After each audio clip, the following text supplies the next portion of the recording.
Hello and welcome to the Coaches Lounge with yours truly, Barbara J. Beckley. How you doing today? Today, as all days, when you see the Coaches Lounge on, you know that I'm going to spotlight some experts that have some wonderful advice, that do wonderful work for others in their lives. And not to life and in business. You know, sometimes people say, well, do you just do business? People might know. Life, you have to cover all aspects of life, especially if you're a coach, you're a mentor, you're an educator. So that's what I do. I bring you the best. And the best today is, I call the women, I call the women queens. If you don't know Barbara J. Beckley, you know that is my trademark for making sure that the ladies are royalty and they are queens. And I have a celebrity queen today. Yes, I do. Yes, I know she's like, what? And I'm like, yeah, you are a celebrity. I've been knowing this lady. See, this is nice when you're in other networks, because that's when you get to meet other amazing, like-minded women. When I met Jenny, I was like, as soon as I seen her, first of all, she's just a spitball of just energy and emotion, if you're sad, you can forget it. Once you talk to her for like 1 second, you'll be like, okay, I don't even know what I was upset about. And I don't even care. And I'm so glad to meet you, Jenny. So Jenny Cohen, she is a creator of Dance to Heal Wellness. And she's going to be touching on one of my favorite subjects. I love, if people know me again, that I love dancing. I love the thing of dancing. It's so much more to it than just moving your body. And Jenny's going to really get into more depth on that, because she's basically a coach when it comes to that. She's an award-winning trailblazer. See, I told you she's a celebrity. And healing through dance with her Innovation Dance to Heal and her podcast. So she has a podcast too. And she is, I don't say survivor. I don't say that. I say conqueror. She's a breast cancer conqueror and multi-time first bestseller author and speaker, and the list goes on. So now you can see she's like a triple threat out there, but in a nice way, because one thing about it, she has a heart of gold and she loves helping other people, especially when it comes to what she does well, and that is in the spiritual of dance. So let me be quiet. We're going to have a quick break, and we're going to bring this wonderful queen up. This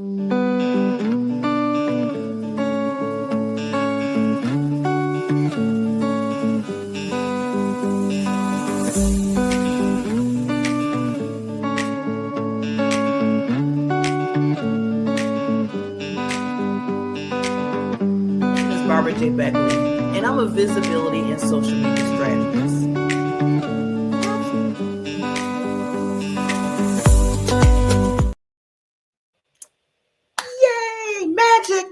Magic. Oh my God, the queen is in the building, in the virtual building. Thank you for having me. I'm just dancing around back here with all this amazing music since the beginning of the show. I always record myself for my interviews, and most of it is me either fluffing my hair or popping up and down in the back. And I could go with you. I told you this is one of my favorite pastime is dancing. So you're hitting it right on the head for me. You could talk about this forever with me. Listen, here's the thing. Oftentimes because we're in America, right? The US is rather divorced from everyday dance. It's a formal education thing, or it's a party. And we've lost the connection of it being really accessible. And you dance, you've taken that back for yourself. And oftentimes people go, oh, but I don't dance. And yet they don't realize, right? You don't realize, audience, if you're of that camp, anytime you hear music, your body cells are vibrating. Whether or not you physically acknowledge it, your body's dancing to the music. Sorry. It just reacts to the vibration of the energy of the music. Some people, Barbara, don't see it as music. However, raindrops are music. Birdsong is music. That is so true, Queen. You're right. Yes. Oh my God. Yes. Thank you. Come on now. Give the golden nuggets. Yes, you're teaching us. I love it. Yes. The key to making sure your mind and body are connected so they're working together versus against each other. Your beautiful introduction to me, please. I'm so honored. I went through breast cancer, and before I had breast cancer, I was dancing in the beautiful developmental it's developing art because it is a live art, right?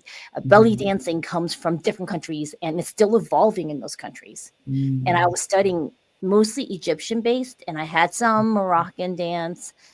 Certain other parts of the world have different their versions of what we Americans call belly dance. And when I went through cancer, I was also doing dance events. And then when I was done with my cancer treatment, I was still dancing, and I stopped using it as a solace and I began to use it as an escape. So the tricky thing is, right, anything we use to not feel becomes an escape. Yes. And the key is, most of us, if you're going through a traumatic thing, like the panini, right, cancer, a bad accident, a bad relationship, right, anything. There's a part of us we have to disassociate a little bit to get through the pain of it, right? Who wants to feel the pain 24/7? So we kind of leave our bodies a little bit to get through that acute phase. We forget to come back. Sorry, that's just nature. Who wants to come back? Yeah, I was competing. I was winning titles.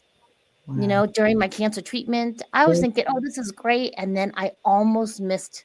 I have my children through in vitro fertilization. My husband had cancer, and I had to go in vitro. Little petri dish babies. Wow! So they were my miracles. They were my gifts from God. Yes. Right? And I missed the signs that one of my children was in distress. Now, I do have permission to speak on this. It's relevant, meaning I'm not going to tell their story. I'm going to talk about how I missed them being in distress as a mom. Yes. Because I was busy escaping. I never came back after the cancer treatment, right? When they pump you full of chemotherapy, they have to pump you full of drugs so you don't feel the pain. You don't get a reaction. It's quite devastating to the body. My body was really mad at me also for going through that.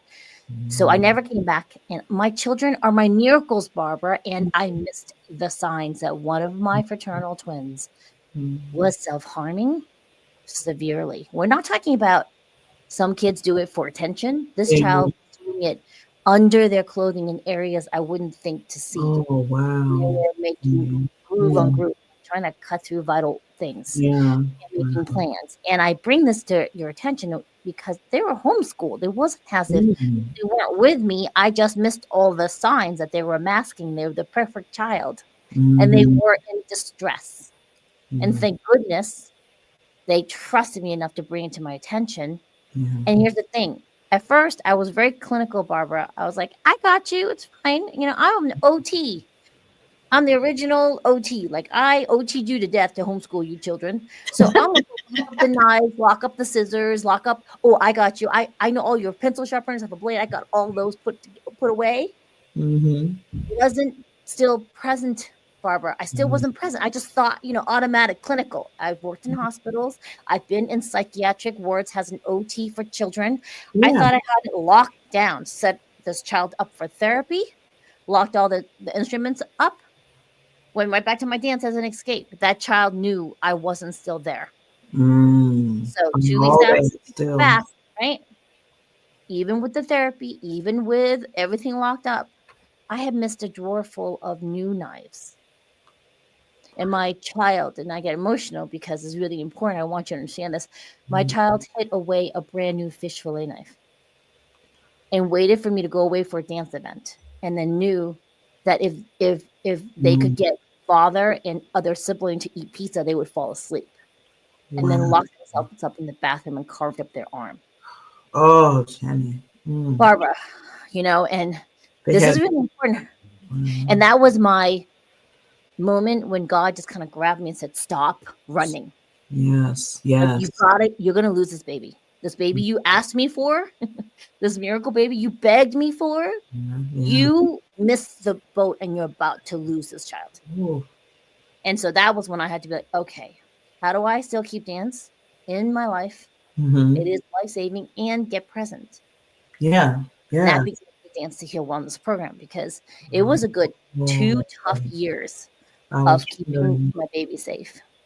Oh my God. How old was it a boy or girl? I mean, they're twins, right? You said? Yeah. I have fraternal twins, and that child was about 17. And because they were homeschooled, right? So they weren't worldly, and they could still figure out a way. Kids are smart. Yeah. And nowadays, most of the time, I'm really aware of what's happening.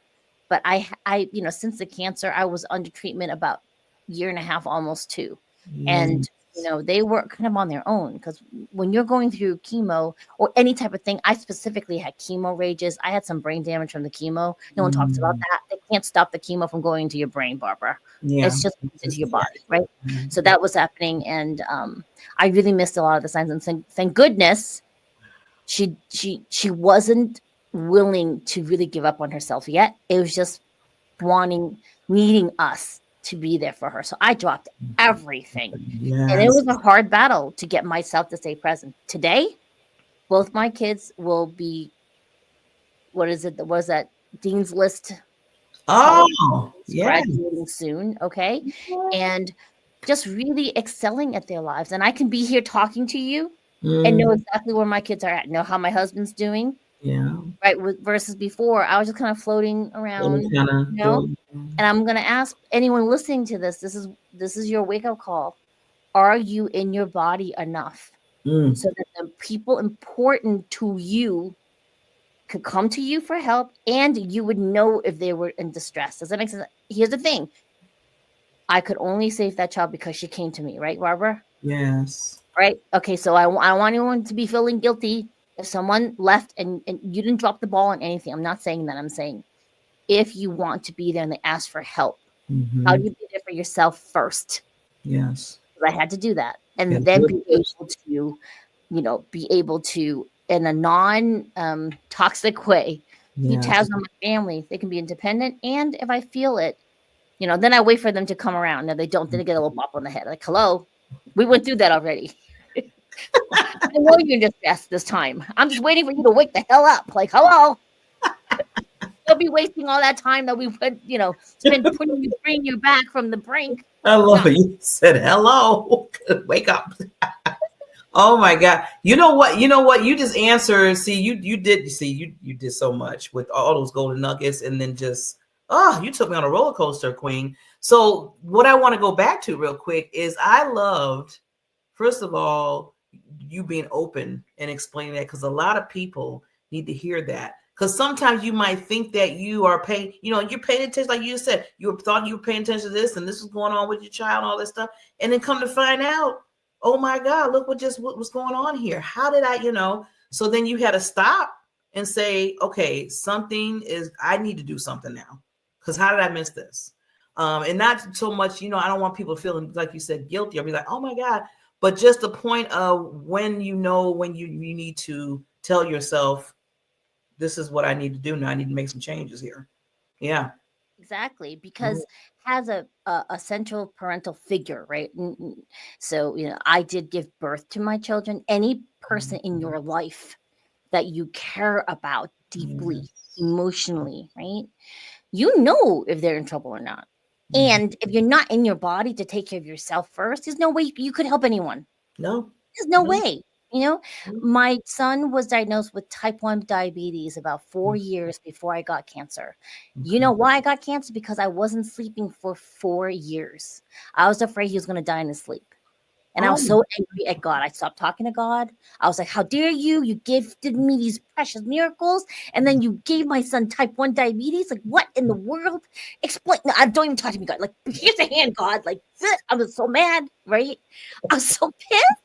It was so hard to have those babies, and and I was like, I'm trying so hard. I'm homeschooling them. And what do you mean he's gonna have this lifelong immune disease where he could die in his sleep and he could be one of 9 people that never wakes up? Are you kidding me? So I was kind of like a bit of you kind of upset. I was a little pissy. And then when I was going through chemo, when you're going through chemo, they kind of have to kill you to save you. And I was really close to not wanting to be around because it was hard to get through those 16 cycles. And I got an epiphany from God. God said, you don't need to understand. I did it for his good. Like, you don't need to understand. You were selected to be his mother because you could carry the burden. That's all you need to focus about. And not for nothing, if you look back, those one single footprints were me carrying the two of you. So stop it already. And I'm like, okay. Yeah, he'll come back around. I'm doing it, but no, it wasn't me. It was God keeping him alive. Yes. He has a bigger purpose to serve. You know, Barbara, like every night.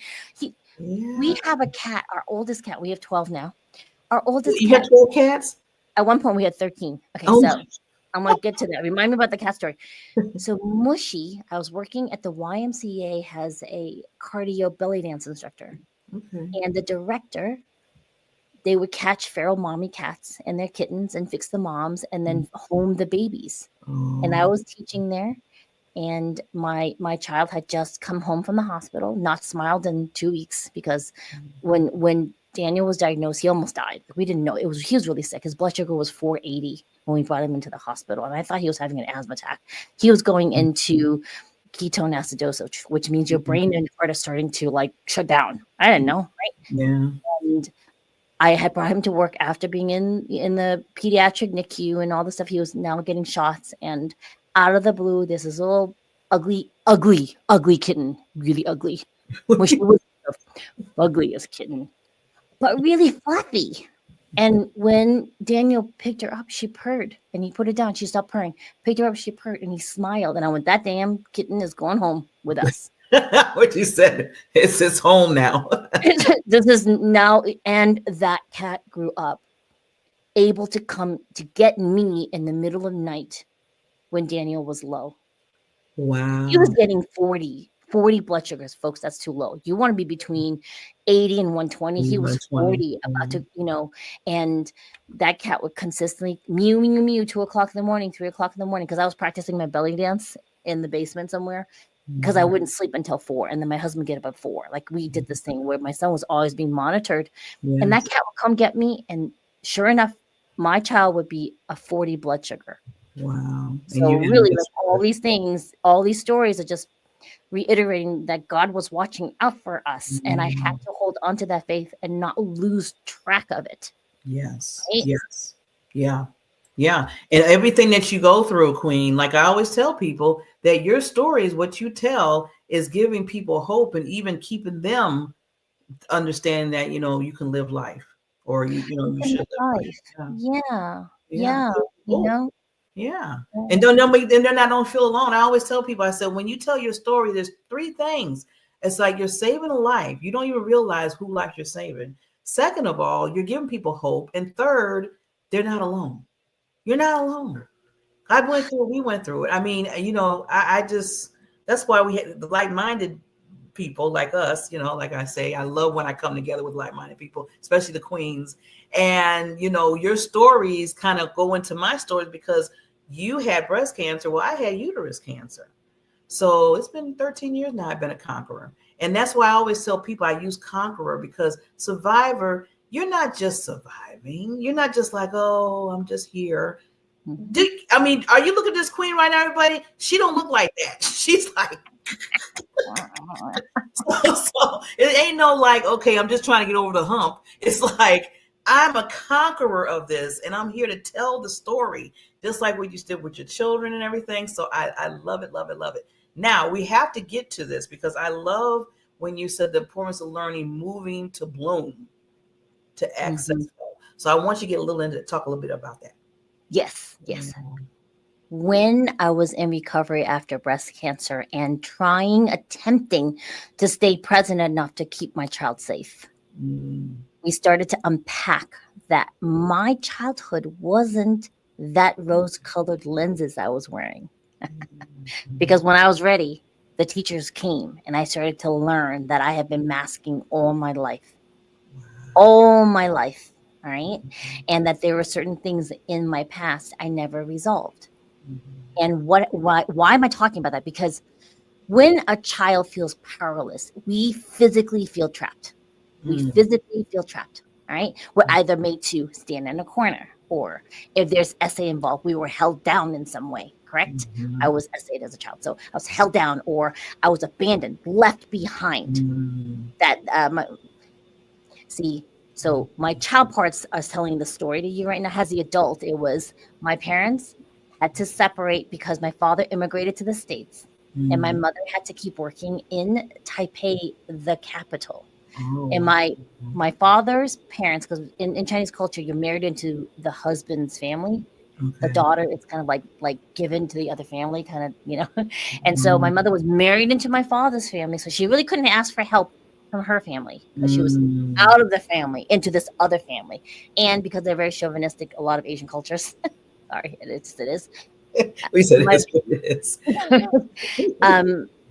My father's parents, my grandfather specifically, at the last minute would not let my grandmother come to Taipei to take care of my brother and I. So we were shipped. So if you think of Taiwan has a bean shape, and the tip of it, the northern part is where Taipei is, where the capital, very, very urban. My parents met there. They were the first unarranged marriages for both sides of the family. Wow, they make history. So my mom's up there working. My dad's in the States somewhere washing pots. Okay, and down in the southern part where my hands is the deep, like country, Shrek country. Outhouse, third floors. That's where my father came from. That's where my brother and I were shipped down. So I went from, electricity. Yeah, Ooh, that's a big change. That's like 4 years old. 4. My brother was 2. We were there for 8 months. I was made to babysit my brother during the day while my grandparents went to farm. So I have no memory of my childhood. Like for my own safety, I've blanked out most of my childhood. I have no memories, no bad memories, no good memories, nothing. Because for my survival, I could not go through carry that burden because my child parts felt abandoned. Now, some people listening will be like, well, I didn't have a bad childhood. Here's the thing. Unless you were with perfect parents, no perfect parents exist. Unless you were with perfect parents, there were moments as a child you felt powerless. And it could be something they ran out of the ice cream that you wanted, and you were the only child out of the entire family that did not get what you wanted. And then you had to make up a story to make sense of it. And it always involved us because we only have power over us, right? So if something happened and everyone perceives trauma different and you perceived it as a traumatic event, it becomes defining for you that moment. All right. So all of my life, I learned you can serve for safety. That's it. You must serve for safety. You cannot ever serve for anything else. Nobody will give a poo-poo about you unless you serve and make yourself useful. That was my whole thing I had to give up, Barbara. Wow. Now, to come back to your original question about the dancing, right? When you're moving to music and you turn into your 5 senses, you're pulling yourself into the present. And most of us, we live in the past. We're worrying about the future. If you're really tuned into the moment, once you do that, and then this movement, because your subconscious is kind of housed in your body keeps score. Right? Your body and your subconscious keep track of every single little thing that's ever happened to you, so that even before you realize how you're going to react to something, your body has a safety mechanism. Your subconscious has a safety mechanism, exactly what to do to keep you safe. Safety means anything that's already known. So anything new, you will resist it, even if it's good for you.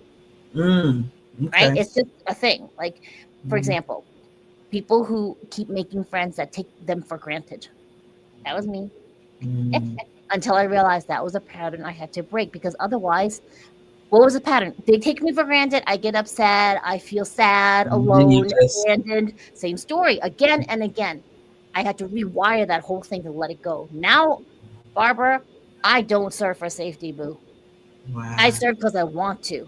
Yes. Yeah. I just recently had that tested, though. I had a really close friend asked me to coach her. We didn't sign a contract. So again, from this point forward, 2025, anyone want to work with me, you're going to sign a contract. Okay, I learned my lesson. And then she did not tell me, because she's got this, rich history of trauma like everybody else. didn't tell me what was going on, Okay. and then pulled the rug out from under me, right? And I was like, I didn't learn the damn lesson, did I? I couldn't enforce the contract that was verbal. I released her of the work, and then here's the difference, right? We had a deep conversation. People were telling me, write a letter, but don't mail it to her. Like, vent out your feelings. I was like, I want this friend, but I'm not going to serve her for safety no more. We're going to hash it out, and we can't meet eye to eye. That's okay. I'll let go of the friendship. And she's an adult. I'm an adult. We need to hash it out. So she let me have it. Lovingly let me have it. I let her have it. And then we kind of agreed to disagree about the parts we saw different and move forward as friends because we really value each other. The friendship, yeah. This is what I want for you, audience of Barbara's. And Barbara and I know this already, right? Here's the thing. You and I, we just lost a very beloved mentor. Yes. Out of the blue, folks. And I remember thinking to myself, I missed a chance to study with her longer. Yeah. I mean, her time was perfect with me because it's just the way it is. However, I don't ever want that in the future for any of us. Ever again, ever. The Panini taught us that lesson, didn't it, Barbara? Yes. It was that guy that snapped his fingers? That Marvel character? Oh, yeah. Oh, see, now you're going to make me look for it. I can't remember the name, but I know who you're talking about. Thanos. Was it Thanos? Yeah, I think it was Thanos. The guy with the crystals, and he snapped, and 50% of the population disappeared. We went through that. Like, all of a sudden, a whole portion of our population's gone. Oh. And if anything, did we not learn our lesson? Oh, yeah. Still learning it. It's like, right? It's like, I was like, we just lived through a movie plot. Yes. Yes. And so you just don't know when and it all hit us. Like you said, there's a group of, it's not just like one or two people, like all of us. So yeah. The whole world. Yeah. The whole world, Barbara. And now I'm going to tell you folks, every one of us is hurting. Everyone's hurting. That's just it. And if we don't talk about it, similar to what you were saying, Barbara, if you're not using your voice to speak your story, you're missing out on a vital part of healing. When we speak, we vibrate the vagus nerve that's housed along the back of our throat. The vagus nerve, it grows from down here all the way through your back, down into your pelvis. Yeah. Right? And if you're not, like, even, you don't even have to sing, but singing is good. You can just hum, and you can feel that vibration. That's essential. You got to use your voice. That's vital. Everyone should be speaking, singing, and dancing. Oh, see, Queen. Why do I have to feel like I need a part 2 with you? I told you this. I knew this was going to happen. I knew this was going to happen. We didn't even get into the other part that I wanted to talk to Queen about, but we're going to have to savor this. We're going to have to do another part 2. I'm serious. Oh my God, Queen. So, what I want to do is, because you gave so many golden nuggets, I'm like, I know you have a lot more, but I want to make sure people listen to you. I'm going to take myself down for 30 seconds. And please share whatever else you have for us. You are amazing. I'll be right back. This is Jenny Cohen here, and I am so excited to be here in Barbara's Coach's Lounge. Remember, in order to bloom and live, you must move every day. Even if you don't think you're listening to music, your heartbeat is music. The sound of the wind is music. Birdsong is music. I urge you to listen to your body and move so you can grow and heal and bloom. Yes, people. And please, this Queen down below, movetobloom.com. She has a lot of videos that will help you out with the whole movement and the dancing. And it's so much healing can go into dancing. I want to say that, stress that so much. I said, remember, I said I was going to be nice. I'm not going to yell at people to contact you, but I am going to suggest to reach out to Queen Jenny, because she's amazing. And you can tell, so much knowledge, so much just background experience. And this is that's why I bring these wonderful coaches on. So you get to know their personality, know what they do, understand what they do for people, and then you can reach out to them. And guess what? If you're saying, well, I might not need Jenny, you know others that might. So you can't get out of it. You can't get out of it. We all know somebody that knows somebody that knows somebody. That's what you call networking and talking. So with that, Jenny, we're going to have to bring you back, lady. You are just a breath of fresh air to not just me, but to the world. Such a lighthouse to the world, such a lighthouse to the world. And please reach out to her on the Coaches Lounge. Like I always say, if you know somebody that's a coach, educator, or mentor, come to me. I am here to give you that space. I feel like coaches right now, Jenny, and educators and mentors, they don't get the light that they need to shine on them. And that's why I created this show. So I'm glad I did, because I get to meet people and talk to people just like you, to bring people to the stage and make sure that they know who you are in every aspect of the way. So with that, we will see you at the next Coaches Lounge. Also, I just want everybody to know too, that you have that gift. Like Jenny has that gift. We all got a gift in us. It's unique. Let it out, because other people, not just you, need it, but other people need it. And like I told Jenny, you are a lighthouse to the world. See you next time.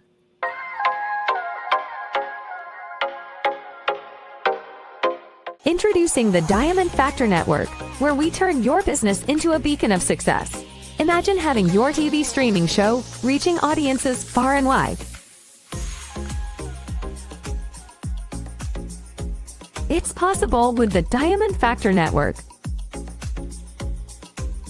Unlock the power of your brand with our state-of-the-art TV streaming platform. Your show, your way. Feature highlights, customized shows, global reach, and professional support. Coaching by Barbara J. Beckley, Purpose, Visibility, and Social Media Strategist.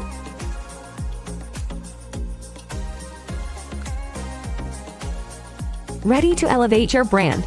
Join the Diamond Factor Network today and let your brilliance light up the world. Shine bright, because your success is our priority.